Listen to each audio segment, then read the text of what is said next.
Ok, quiero hablar hoy, y este es el título de este mensaje, de esta palabra que quiero darles a ustedes hoy, o que el Señor por medio de mí quiere darles. Le he titulado El poder de la declaración de fe. El poder de la declaración de fe. Y el pasaje, el texto bíblico es la enseñanza que Jesús da a sus discípulos después que maldijo la higuera estéril. ¿Estabas la semana pasada aquí? ¿O viste la prédica? Cuando Jesús maldice la higuera, y cuando vienen al otro día y Pedro ve la higuera y los discípulos ven la higuera, le dicen: maestro, mira, la higuera que tú maldijiste se secó. Y me imagino que la exclamación llena de sorpresa era: ¿con quién nosotros andamos? Que tiene tanto poder en su boca como para hacer que se seque una higuera con solamente él proclamarlo. Y Jesús aprovechó la admiración de sus discípulos para traer una enseñanza. Y ahí está en Marcos 11, versículos 22 al 25, leemos juntos. Dice: entonces Jesús dijo a sus discípulos: tengan fe en Dios. Les aseguro que si alguno le dice a este monte: quítate de ahí y tírate al mar, creyendo, sin abrigar la menor duda de lo que dice, sucederá, lo obtendrá. ¿Quién dice amén? Es Jesús el que está hablando. No es ningún otro predicador, es Jesús. Dice: por eso les digo, crean que ya han recibido todo lo que estén pidiendo en oración y lo obtendrán. Y cuando estén orando, si tienen algo contra alguien, perdonando, para que también su Padre que está en el cielo les perdone a ustedes sus pecados.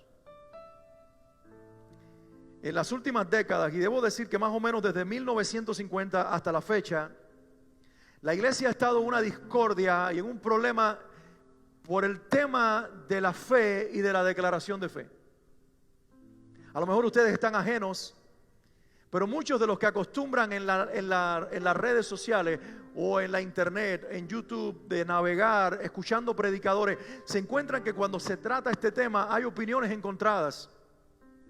Y hay algunos que son un movimiento cada vez más creciente que dice, y tildan casi de pecado, ellos señalan casi como un pecado, el que los cristianos hagan declaraciones de fe.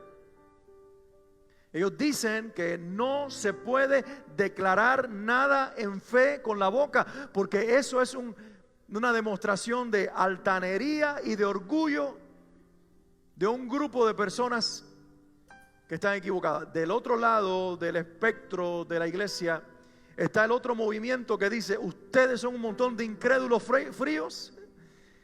El poder de nuestra fe está en la boca y nosotros hablamos y las cosas suceden. ¿Se familiarizan ustedes con las dos opiniones?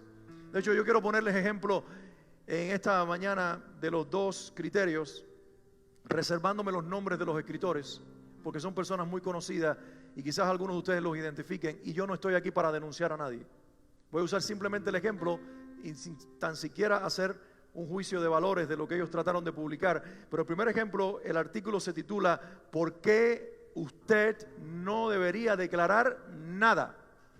Y este escritor puso esas 6 razones. En primer lugar dice: no es bíblico. Número 2, él dijo: declarar al estilo de muchos predicadores y cantantes hoy en día es un asalto directo y un sustituto barato al espíritu de la oración cristiana. Yo dije que no iba a hacer un juicio de valores, pero el lenguaje no me gusta. Quizás se pueda manejar alguna verdad de una manera diferente. Número 3, disculpen, no quería decirlo, pero quiero ser lo más honesto posible. Número 3, dijo esta persona, es una copia de la filosofía secular. Es una antesala de la apostasía. El confesar bíblico solo se resume a confesar nuestro pecado. Este escritor entiende que la única confesión que es válida en la Biblia es confesar nuestro pecado. Y en último lugar, una frase que me resulta muy fuerte es decir esto: es una soberana estupidez del ser humano. ¿Tiene razón este escritor? Yo no voy a responder eso todavía, y quizás No lo voy a responder directamente, ni voy a hacer una tesis para demostrar dónde está equivocado, dónde creo que no. Simplemente hoy vamos a poner la mirada en el texto que acabo de leer y ver lo que Jesús sí dijo. ¿Qué es lo que nos interesa al final del día? ¿Verdad que sí? Tú viniste para escuchar una palabra de Jesús y yo simplemente estoy poniendo este ejemplo para mostrarte dónde un grupo de cristianos cada vez más creciente está parado y lo que dicen defendiendo su posición, tratando de ser bíblicos y centrados en su fe. Ahora, del otro lado, un famoso escritor del movimiento de fe, en un artículo titulado Un milagro en tu boca, escribió esta afirmación: ciertamente creer es esencial. Escuchar la palabra de Dios hasta que llega la fe es un primer paso vital. Honestamente me gusta lo que está diciendo ahí. Pero dice, sin embargo, si realmente quieres ver todas las provisiones y promesas de Dios cumplirse en tu vida, no puedes detenerte en tan solo creerlas. Debes convertir tu creer en declarar.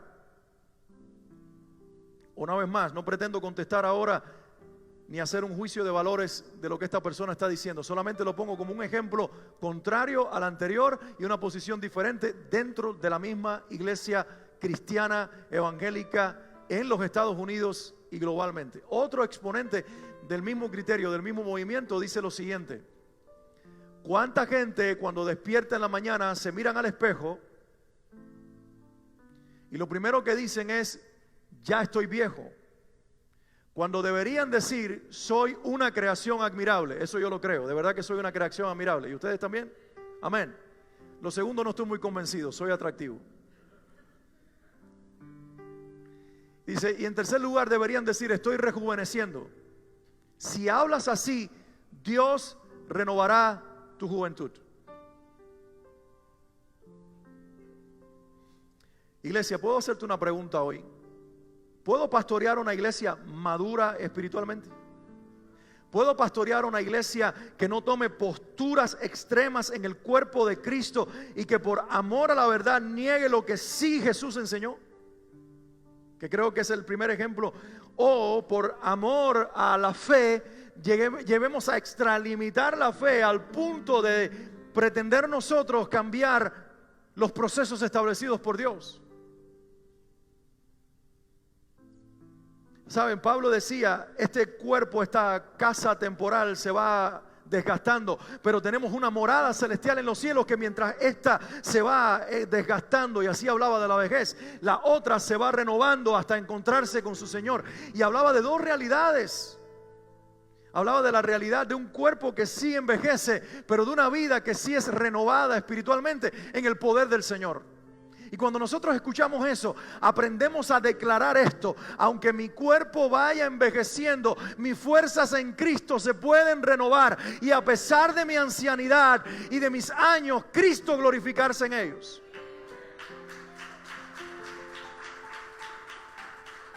¿No te parece que es diferente? Porque estamos hablando desde lo que Dios dijo. Entonces, hoy quiero en Marcos capítulo 11, versículos 22 al 25, poner la mirada. Lo leímos hace un momentito atrás. Y esto es lo primero que quiero dejar claro y enfatizar. Jesús sí nos enseñó a declarar. Con todo el respeto que se merece el escritor que puse como ejemplo, que dice que la confesión bíblica solamente es para confesar pecado, está totalmente equivocado. Porque Jesús dijo, ustedes, les aseguro que si le dicen a este monte, muévete, sin dudar nada, sino creyendo, se moverá. Y ahí no hablaba de confesión de pecado. Estaba usando el ejemplo de la maldición de la higuera para enseñarnos el poder de una fe que es capaz de ser hablada y provocar lo que Dios quiere provocar por medio nuestro. Amén. Ahora, ¿cómo es el poder de la declaración que enseña Jesús? ¿Qué es lo que no entendieron los otros dos ejemplos que puse? La declaración bíblica no comienza con nosotros, comienza con Dios. Jesús, antes de enseñar en el versículo 23 la declaración de fe, enseñó la fe en Dios. En el versículo 22, que viene antes del 23, por cierto, Jesús dice, antes de hablar de mover el monte con nuestra boca, Él dijo esta declaración: tengan fe en Dios. Diga toda la iglesia conmigo, los que están ahí conectados también. Tengan fe en Dios. La fe no comienza en mí, la fe comienza en Dios. Un cristiano es poderoso en lo que declara cuando lo que declara primero se lo escuchó decir a Dios. Hay un ejemplo que yo no tengo en mis notas, pero que ahora me recuerda el Espíritu Santo. Josué está en una batalla y la noche está a punto de entrar en la escena, y él sabe que si la noche cae, el ejército tiene que parar. Y era la costumbre en aquellos tiempos que aunque estaban matándose, cuando el sol se ponía y la noche llegaba, los ejércitos hacían una tregua hasta el otro día. Cada uno se iba a su campamento. Y Josué dice, esto no lo podemos dejar para mañana. Y Josué hace una declaración que está ahí en la Biblia, que usted la puede encontrar, y dice, sol, detente. Y menciona el lugar donde quería que se detuviera. Suani, ¿te acuerdas? Sol, detente en Gabaón, y tu luna en Ascalón. Y dice la Biblia que aquel día hubo un día de más de 24 horas. Porque Josué le dijo al sol, detente, ¿dónde? En Gabaón, se me olvida siempre ese nombre. Y tu luna en Ascalón, y se detuvo. Escuchen, aunque la Biblia está diciendo que el hombre hizo una declaración incorrecta, Dios respondió. ¿Por qué una declaración incorrecta? Porque lo que se iba a detener no era el sol, lo que se iba a detener era la tierra. Porque lo que se mueve es la tierra, no el sol. Es la tierra la que gira alrededor del sol. Pero en el lenguaje bíblico de la época se está hablando el entendimiento humano. Y Dios es capaz inclusive de entendernos a nosotros en nuestra limitación humana para hacer algo que tiene que ver con la voluntad del Padre, que era en ese día entregarle la victoria a su ejército. Pero primero hizo falta un Josué que entendiera lo que Dios sí quería hacer. Y eso es lo que perdemos de vista. Y lo que pierden de vista todos los que hacen sobreénfasis en esta verdad. Ellos hablan desde un sentimiento humano y desde algo que yo siento, y no se detuvieron a pensar o a escuchar lo que Dios quiere y lo que está en su corazón. Comienza con Dios y no con nosotros. En el Evangelio de Juan Jesús enseñó esto, y hay que entender la Biblia con la Biblia. Cuando tú dices, Señor, ¿qué tú quisiste decir? O tú te preguntas, y les voy a dar a ustedes un consejo para leer la Biblia correctamente. Tengan diálogos con el Espíritu Santo cuando ustedes están leyendo la Biblia. Porque ¿quién es el autor de la Biblia? Entonces tú le tienes que decir, Señor, ¿qué tú quisiste decir aquí cuando tú hablaste de que nosotros le podemos decir a un monte que se mueva? Quiere decir que ahora todo lo que estén estorbándome en el camino, yo le voy a decir, ¡muévete! ¿Y se moverá? Porque ahora mismo lo voy a practicar con algunos. Y Jesús dice en otro pasaje de la Escritura para traer luz a este, porque la Biblia se entiende con la Biblia y la revelación se entiende con la revelación. En Juan capítulo 15, versículos 14 al 16, Jesús dijo esto: ustedes son mis amigos si hacen lo que yo les mando. ¿Quiénes son los amigos de Dios? Los que obedecen. Ustedes pueden decir nosotros, pero no es eso lo que está diciendo ahí. No todos los cristianos son amigos de Dios. Sorry. Todos tenemos fe, todos vamos para el cielo, todos tenemos vida eterna por confesar el nombre de Jesús, pero no todos los cristianos son amigos de Dios, porque no todos los cristianos están obedeciendo a Jesús. Ustedes son mis amigos si hacen lo que yo les mando. Ya no los llamo siervos o esclavos, porque el esclavo no está al tanto de lo que hace su amo, su señor. Los he llamado amigos porque todo lo que a mi Padre le oí decir, se lo he dado a conocer a ustedes. Escuchen un momentito. Todo lo que yo a mi Padre le oí decir, se los he dado a conocer a ustedes. Quiere decir que cuando Jesús maldijo la higuera, ¿quién lo dijo primero? El Padre dijo que la higuera debía ser maldita, y el Hijo, que tenía un corazón sano y por lo tanto un oído afinado, entendió lo que estaba en el corazón del Padre y lo proclamó en la tierra. Y en ese contexto le está diciendo a sus discípulos. Por eso es que, saben, yo en mi diálogo con el Señor le dije, leyendo este pasaje al Señor, le digo: Señor, no te preocupaste de que ellos se confundieran y tomaran esta idea y la tergiversaran y comenzaran como todos unos locos a usar mal el poder de la declaración. Y esto fue lo que el Señor puso como confirmación en mi corazón: quien está en la verdad, obedece la verdad y vive en la verdad. Es decir, Dios no pierde tiempo tratando de explicarnos lo que Él quiso decir. Él sabe que quien está en la verdad va a entender la verdad y va a practicar la verdad. Solo la tergiversa y solo la cambia o la niega quien no está en la verdad. Pero el que camina en la verdad entiende el espíritu de la palabra para vivir en el poder de la palabra. Alguien diga amén. Y Jesús dice, cerrando ese versículo, no me escogieron ustedes a mí, yo los escogí a ustedes y los comisioné para que vayan y den fruto, un fruto que perdure. Así el Padre les dará todo lo que pidan en mi nombre. ¿Cuántos dicen amén? ¿Quién quiere pedir y recibir todo lo que pida? Levanten su mano, no sean tímidos. Todo el mundo. Dejen las manos arriba todos los que quieren recibir respuestas de Dios. Que yo le diga, Señor, esto, y Él diga, amén, hijo, aquí tienes. ¿Te gustaría? Hay una condición al comienzo del pasaje. Y la condición es esta. Eres mi amigo que me obedece. Yo voy a responderte todas tus peticiones. Porque tú estás alineado en tu corazón, a mi corazón, y no vas a pedir nada incorrecto. Primera de Juan 5, el mismo Juan, pero en su carta, Primera de Juan 5, versículos 14 al 15, dice, esta es la confianza que tenemos al acercarnos a Dios. Que si pedimos conforme a su voluntad, Él nos oye. ¿Cuál es la confianza? Que Dios me va a escuchar. Pero ¿cuál es la oración que Dios escucha? He escuchado decir esto y tiene toda la razón, y por eso voy a poner el énfasis. La oración que Dios escucha es la oración de fe.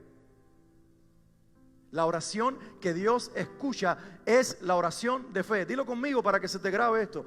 La oración que Dios escucha es la oración de fe. Y ahora te voy a enseñar en contexto esto. Y la oración de fe es la oración que hace la voluntad del Padre. Eso es lo que Jesús está diciendo.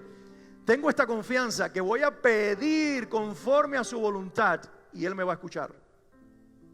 Y si sabemos que Dios oye todas nuestras oraciones, podemos estar seguros que ya tenemos lo que le hemos pedido.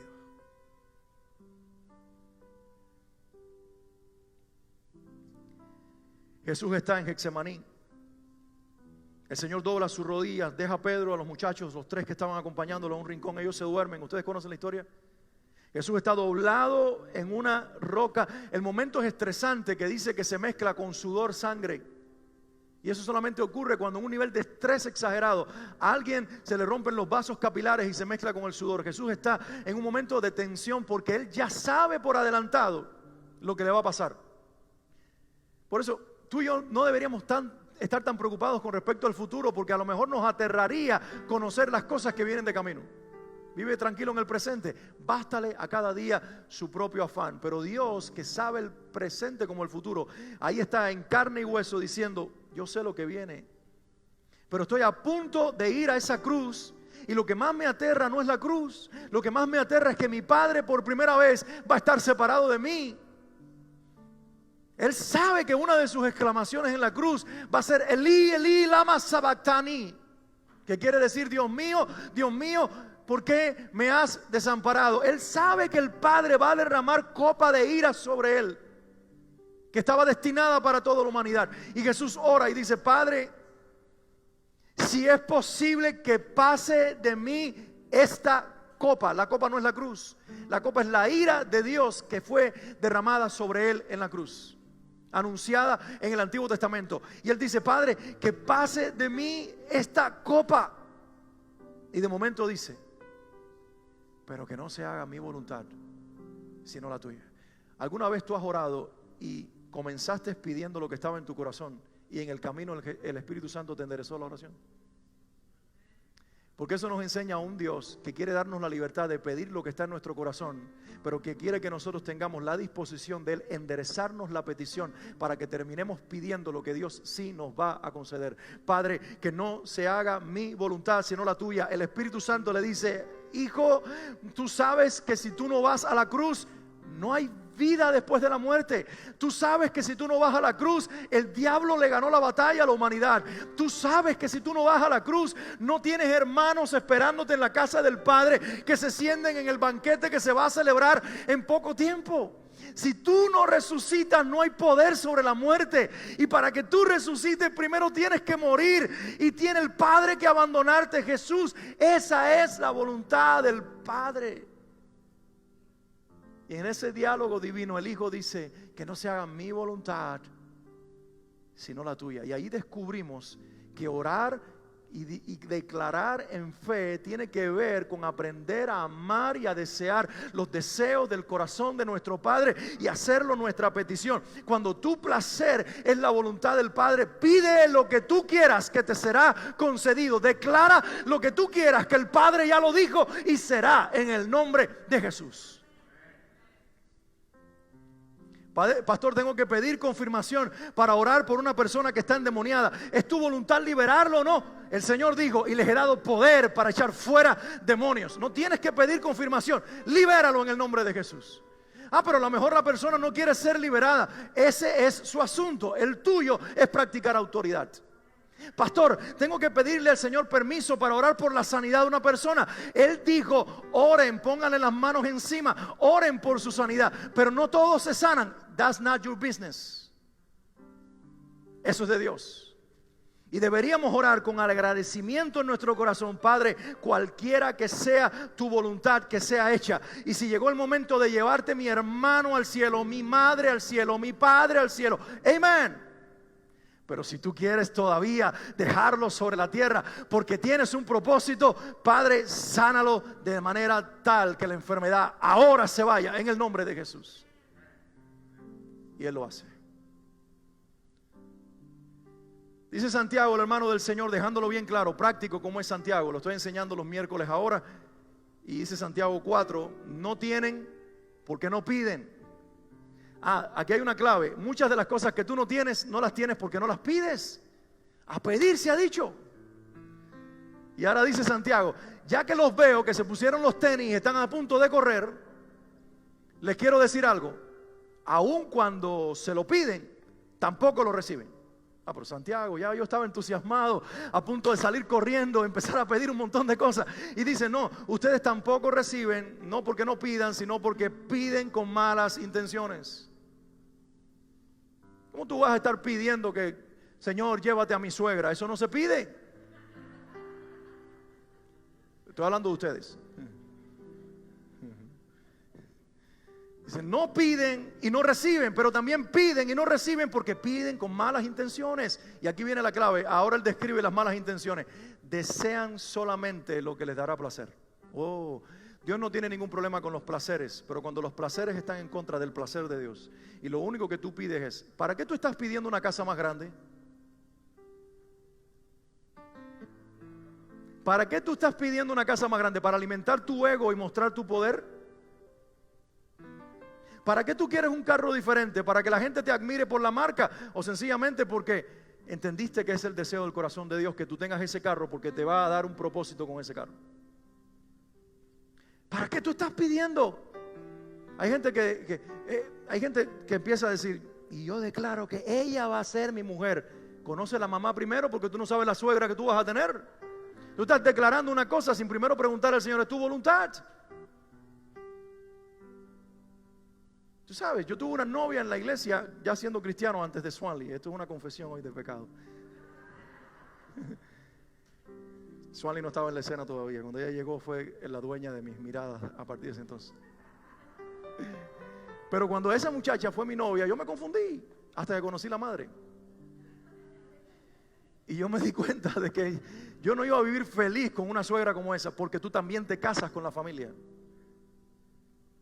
Por eso Dios me bendijo con Marina. Y esto sí lo digo fuera de juego. Porque tú tienes que tener una familia que la mujer termina siendo muy similar al lugar donde viene. Entonces ahí empezó a haber una tristeza en mi corazón y yo empecé a decir, Dios mío, yo creo que yo estoy fuera de la voluntad tuya. Empezamos a hablar de propósitos y sus sueños estaban en otro lugar y mis sueños estaban en otro. Empezamos a hablar de vida y empecé a decir, ¿qué hago dentro de una relación donde no caminamos juntos, no tenemos el mismo propósito, donde la suegra es la serpiente del Edén disfrazada de suegra? No, y entonces tuve que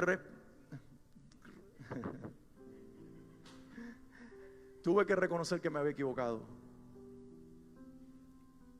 Porque muchas veces nosotros queremos cosas que no están en la voluntad de Dios. ¿Para qué pides lo que pides? ¿Para gastar en tus deleites? ¿Para qué quieres más dinero? ¿Para qué? Hay gente que me ha dicho, ora pastor por mi prosperidad, ora que yo necesito el trabajo, el negocio. Y yo he orado por ellos. Si hubiera sabido, no lo hubiera pedido. No los vi más. Fue la última vez que los vi, cuando me enteré que Dios les había concedido el trabajo. Porque hay gente que Dios se cansa y dice, tú quieres eso, ahí lo tienes. Y cuando se volvió próspero, volvió al mundo en el que estaba. Y ahora dice, ¿qué Dios? Yo no necesito a Dios. Sin vergüenza, y por ti oramos para que Dios te prosperara. Y ahora abandonaste al Dios que te concedió esa oración. Entonces, ¿para qué pides?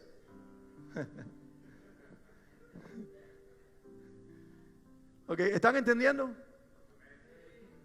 Declarar es bíblico y Jesús enseña que comienza con creerle a Dios. Primero le creo a Dios para luego, con la fe en Dios, saber lo que Dios dice y cree que yo debo decir para vivirlo y practicarlo. Lo segundo que Jesús enseña que es un acto de fe en lo que Él nos pidió declarar. Jesús dice ahí mismo en el pasaje, pero deben creer de verdad que ocurrirá y no tener ninguna duda en el corazón. Pedro y Juan están subiendo a la hora de la oración al templo y en una de las puertas del templo hay un hombre paralítico que lleva ahí años y está paralítico por años. Y el hombre les extiende la mano y les pide dinero, una limosna. Y ellos le dicen, no tenemos nada, no tenemos plata ni oro. Si hubieran sido, ellos eran hebreos y hablaban bonito. Si iban a ser cubanos, ellos hubieran dicho, yo no sé, Javi, cómo voy a traducir esto. Estoy arrancado.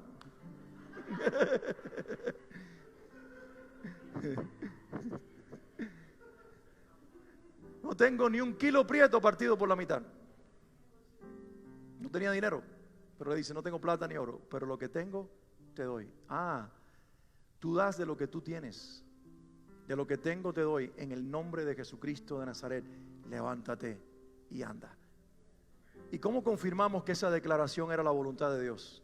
Porque el cojo se levantó y comenzó a dar saltos y entró con ellos al templo adorando a Dios y proclamando que Dios lo había sanado. Cuando uno habla lo que está en el corazón del Padre, Él respalda lo que nosotros dijimos con la respuesta en la vida de las personas por las cuales hemos declarado algo u orado algo. Ahora mismo en Irán, en la India, en Pakistán, en China, hay cristianos, hermanos nuestros, que están haciendo declaraciones de fe. Pero esa gente primero está en el secreto, alineando su corazón con Dios y diciéndole, Señor, ¿qué tú quieres que le diga a la gente afuera de parte tuya? Porque ellos saben que les va a costar la cabeza una mala declaración.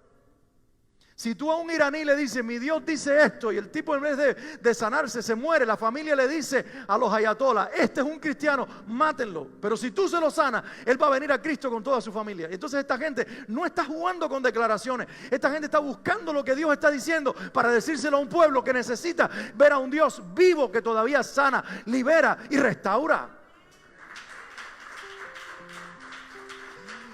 Y por eso yo decía que a lo mejor nos hace falta un par de leyes como estas que Byron está firmando y él está en el centro de la voluntad de Dios para aún legislando incorrectamente meternos a hacer una iglesia que ya no juegue a ser cristiano, sino que de verdad proclamemos lo que el cielo está diciendo para que en la tierra se haga su voluntad.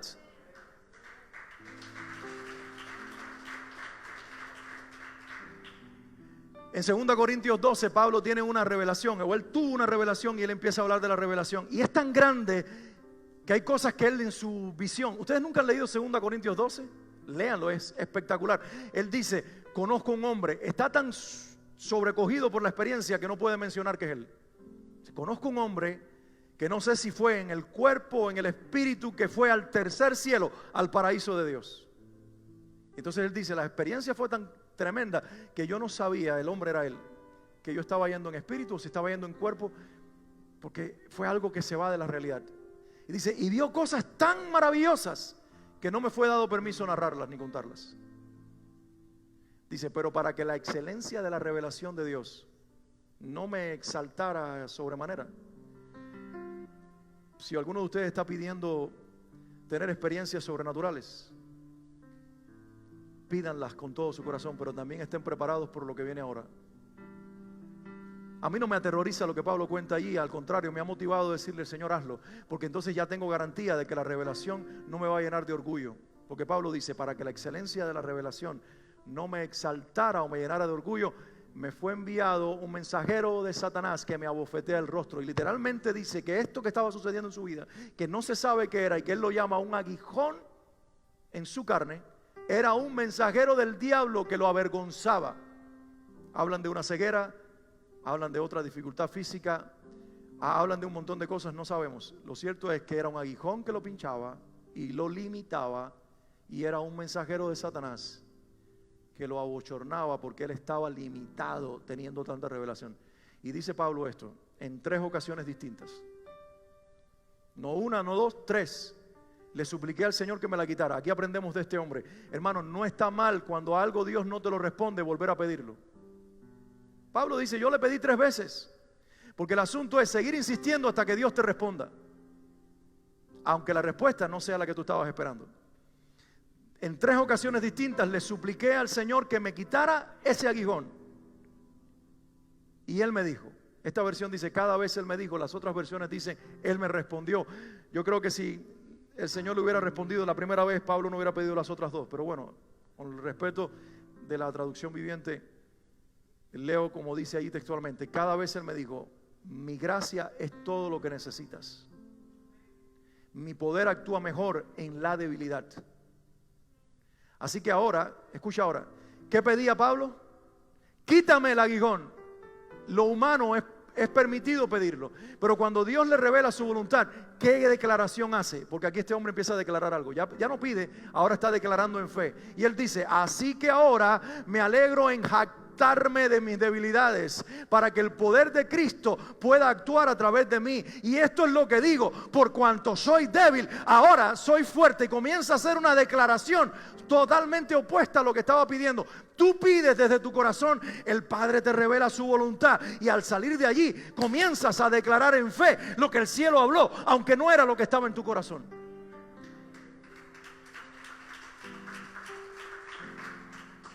Los movimientos de fe modernos no nos enseñan estas cosas porque no hablan de un cristianismo de muerte y de renuncia. Hablan de un cristianismo de deseos humanos. Y eso es lo que muchos se resienten y dicen, es no bíblico declarar. No, mis hermanos, es más bíblico que nunca. Y hace falta una iglesia que declare en la tierra la palabra de Dios.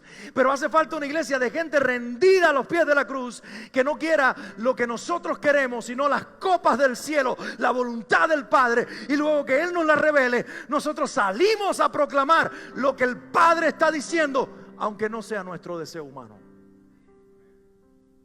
Por lo tanto, todo comienza con una oración de fe. Alguien diga conmigo, una oración de fe. Jesús está hablando de declarar, pero en el versículo 24 empieza a hablar de oración. Y la declaración y la oración son 2 cosas diferentes. La oración es dirigida a Dios, la declaración es dirigida a realidades y a personas. Son 2 cosas distintas. Cuando oro, hablo con Dios. Cuando declaro, hablo sobre las personas o sobre situaciones. Pero Jesús nos enseña la conexión que existe entre lo uno y lo otro, y esto es lo que enseña. Para tú declarar en fe, tienes que orar primero en fe. Y dice esto la palabra de Dios. Les digo, ustedes pueden orar por cualquier cosa, y si creen que la han recibido, será suya. Es decir que lo que yo les enseñé de declarar va a comenzar con una petición. Creen en Dios, le oran a Dios. En esa misma fe, Él les confirma lo que está en el corazón del Padre, y ustedes declaran a las montañas que el Padre dio permiso que se movieran, que se muevan, y se moverán. Yo tengo unos amigos que estuve predicando en sus iglesias hace años atrás en la República Dominicana. Ellos por muchos años se reunieron en el 3er piso de la escuela cristiana, que los pastores eran los directores y los dueños del colegio. Y ellos le permitían a la iglesia que ellos fundaron reunirse en el 3er piso. Y ahí fueron creciendo hasta ser más o menos 300 personas. Después de más de 2 décadas de estar ministrando en esa ciudad, la esposa del pastor recibe en oración una confirmación de Dios de que había una nave vacía en el otro extremo de la ciudad, que el Señor se la quería entregar a ellos. Y ella busca al dueño o a los asociados, y le dicen que el dueño vive en New York, y ella le dice, díganle que queremos conversar con él, que se la vamos a comprar. El dueño toma un avión desde New York, viene a conversar con ellos, creyendo que esta gente tiene el dinero para comprar la propiedad, y le dice a ellos, bueno, este es el precio, era más de $1 millón, creo que casi 2 millones, una propiedad muy grande, en República Dominicana. Y le dicen, ¿con cuánto ustedes cuentan que tienen los préstamos del banco? Y dice, bueno, no tenemos el ahorro, la cantidad inicial no la tenemos, tampoco tenemos ningún préstamo aprobado, pero tenemos una palabra de Dios. Dios nos dijo que usted nos va a vender en el precio que nosotros podemos pagar esa propiedad. El hombre se escandalizó y le dijo, Ustedes son unos faltas de respeto. Me hicieron moverme de New York, pagar un boleto de avión, subirme a un avión, venir acá. Ustedes hicieron que mis agentes me localizaran creyendo que este era un contrato serio para hablarme de fe y de un Dios. Se levantó, se terminó la reunión como las fiestas del Guatao. Muy mal, Javi. Very bad. Y entonces ella dijo, ok, pero Dios dio una palabra. Y si Dios habló, yo lo creo. Y lo que Dios dijo, yo dije. Pasaron los meses y la llama el representante del hombre y le dice, mira, él quiere volverse a reunir con ustedes. Cuando se reúnen con él, le dice, yo no sé, pero desde que yo hablé con usted, señora, con su esposo y ustedes, yo no sé qué ustedes tienen, pero hay algo que no me deja quieto. ¿Cuánto es que ustedes quieren pagar por esa propiedad? Y ella le dijo, bueno, nosotros podemos pagar tanto. Ah, perfecto. ¿Cuándo firmamos los papeles? Dice, no, pero nosotros podemos pagar eso porque es el precio que creemos que Dios nos puede proveer, pero todavía no tenemos el dinero. Cuando yo fui a predicar a ese edificio, yo la primera vez prediqué en el tercer piso, después cuando ellos llegaron a ese edificio, fui a predicar a ese lugar, aquella nave inmensa. El dueño les dijo, miren, aquí está la propiedad, se las abro y les dice, úsenla, hagan lo que ustedes quieren con ella y cuando tengan el dinero me la pagan. Para el entonces ya tenían el préstamo del banco, estaban pagando, y yo creo que no llegó a $700,000 lo que tuvieron que pagar. Hoy en día, en una nación pobre, en ese edificio hay aire acondicionado central, que eso es algo, unas sillas como estas o mejores, una iluminación espectacular. Dios ha bendecido esa iglesia. El pastor ya, el Señor se lo llevó al cielo, pero su esposa y sus hijos están llevando el ministerio por una mujer que escuchó a Dios decirle algo que era ilógico y decir con confianza que Dios le había hablado. Por eso, cuando tú tienes seguridad de que Dios te dijo algo, aunque te llamen loca o loco, tú tienes el poder de decirlo porque tú sabes que Dios lo habló. Y por último, mis hermanos, Jesús entra en un tema que parece que no está asociado con lo que está enseñando.